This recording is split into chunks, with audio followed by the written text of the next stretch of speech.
Buenas, mi nombre es Jafet Reyes y hoy vengo a presentarles dos tipos de falacia, la ad baculum y la ad hominem. Vamos a empezar primero con la ad hominem, y esta consta en descalificar a un interlocutor con un ataque sin algún tipo de razonamiento solo para defender un argumento. ¿Cómo es esto? Es cuando un interlocutor lanza un mensaje, el B, en vez de rebatírselo con argumentos, rechaza totalmente su argumento haciendo un ataque personal con algún tipo de característica física. Ahora un ejemplo de esto. Este es el ejemplo de la falacia ad hominem. Como se ve en la imagen, el sujeto de la derecha está desmeritando la opinión de la otra persona por no vestir igual, y ya solo por esa razón su opinión no cuenta para la otra persona. Bueno, sigamos con la falacia ad baculum. Según Corina Lloris Villanueva, en el libro Comunicación del Departamento Venezolano de Comunicación, la falacia ad baculum es una apelación a la fuerza, y ocurre cuando en una conversación se apela a la violencia o a la fuerza para llegar a una conclusión. ¿Cómo es el esquema lógico de esta? Es cuando A y B tienen una conversación, pero A tiene un nivel de poder más grande que B, o sea que le obliga a que su opinión sea la correcta mediante violencia o algún otro tipo de amenazas. Y aquí va un ejemplo de esto. Este es el ejemplo de la ad baculum. Como se ve en la imagen, el hombre le está diciendo que B es la mejor opción, pero con un bate en la mano, amenazándola que lo va a utilizar contra ella si no, si no cree que B es la mejor opción y le paga. Buenos días, yo soy Pedro López Díaz y yo les voy a hablar de la falacia ad veracundium. Esta falacia se da cuando se hace un mal uso de la autoridad. Este mal uso de la autoridad puede ocurrir de varias maneras. Por ejemplo, cuando se cita a las autoridades, cuando se cita solo a las autoridades y se dejan de lado otras pruebas concretas o relevantes, como si la opinión de estas autoridades siempre fuera correcta, o a veces estas autoridades pueden ser incluso irrelevantes, pueden ser falsas o muy pobres en cuanto a información. Esta es la definición de falacia ad veracundium según el autor Unai Aso Poza. Un ejemplo de falacia ad veracundium sería lo siguiente. Yo compro ropa deportiva en esta tienda porque este famoso, por ejemplo, como Cristiano Ronaldo dice que es la mejor. Aquí estamos siguiendo ciegamente la publicidad que hace una figura famosa sin nosotros siquiera enterarnos si la ropa es de buena calidad o no.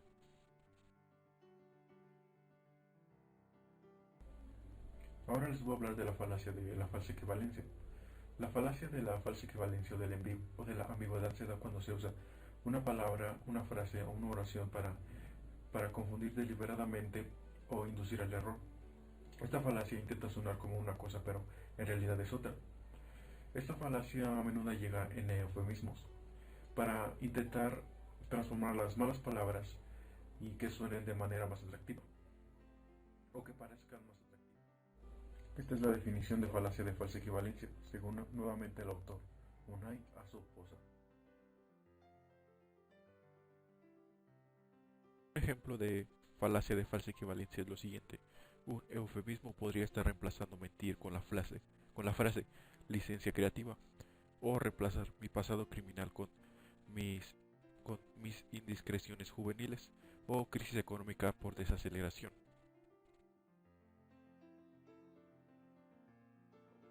Buenos días, yo soy Daniel Estrada y les voy a presentar el ad ignorantium y el ad misericordium.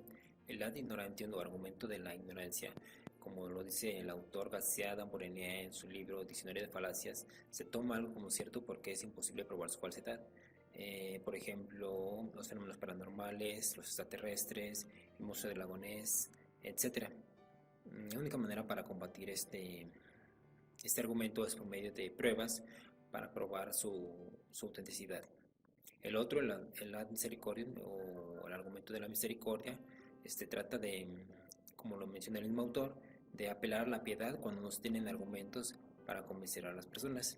En este caso sería, por ejemplo, solamente las personas sin corazón no dan limosna, o solamente que no seas mi amigo, no me ayudes. Eso sería todo. Gracias. Buenos días, tardes o noches. Mi nombre es Jesús Gerardo Olmos Picasso y yo voy a exponer dos falacias. En este caso la primera que voy a exponer es la de post hoc. Muy bien, la falacia post hoc ergo propter hoc, la cual etimológicamente proviene del latín y significa después de esto, por lo tanto a causa de esto, es una falacia que consiste en hacer creer que una cosa es causa de otra por el hecho de suceder antes. El que algo suceda antes no es prueba suficiente para justificar la causalidad con certeza. Basados en esto, podemos entonces proceder con los siguientes, que es la estructura lógica y algunos ejemplos que les mostraré a continuación. Y bien, continuando con la falacia post hoc ergo propter hoc, vamos a mostrar algunos ejemplos y su estructura lógica.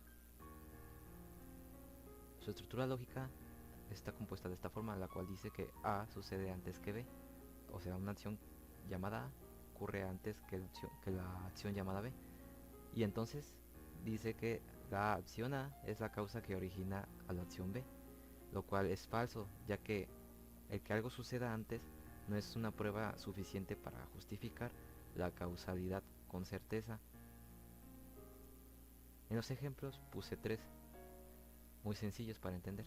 En este caso el primero dice, rompí un espejo y al día siguiente recibí una mala noticia. Esta es la acción A, romper el espejo. Y la acción B es que el día siguiente recibí una mala noticia. Y es aquí donde se causa la falacia, la cual dice que por lo tanto romper un espejo da mala suerte, lo cual no es cierto.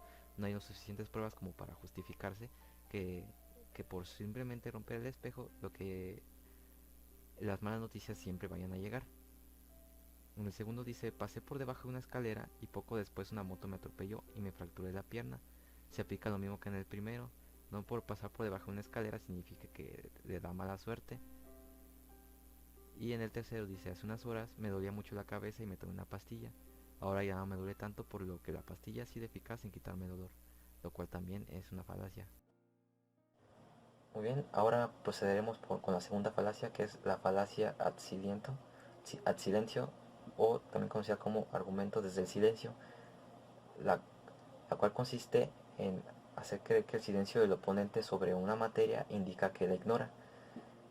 Etimológicamente proviene de varios términos de latín, los cuales significan apelación al silencio. Según Ricardo García en su diccionario de falacias, explica que la falacia ad silentio alega que algo no es cierto porque no existen datos que lo sostengan. Da por supuestas dos cosas.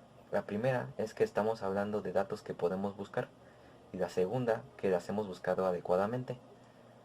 Ahora, ya sabiendo estas bases, procederé a explicar su estructura lógica y algunos ejemplos. Y ahora mostraré la estructura lógica y los ejemplos para el argumento ad silentio. En la estructura lógica tenemos lo siguiente, lo cual dice que la persona A no proporciona información a la persona B sobre la materia C, y por lo tanto A no conoce la materia C. Para que quede más obvio, más claro, aquí están los ejemplos, 2, y el cual primero dice, nuestra profesora nunca profundiza sobre esa materia, seguramente no la domina por lo que evita hablar mucho sobre ella. Y como aquí dice, es una falacia, ya que el que no hable mucho sobre ella no implica que no la domine. Podría suceder que considere que hay otras materias más relevantes a las que prestar más atención.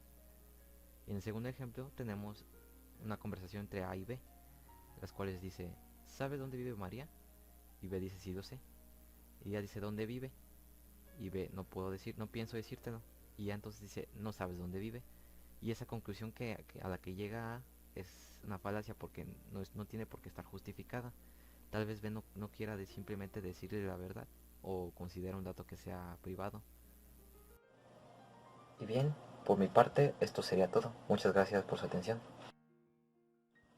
Para finalizar les hablaré de la falacia ad populum, que en palabras de García Damborenea, autor del Diccionario de Falacias, esta falacia consiste en la supuesta autoridad de un pueblo, mayoría o simplemente un auditorio para sostener la verdad de un argumento, como si la razón del mismo dependiera del número de personas que lo apoya.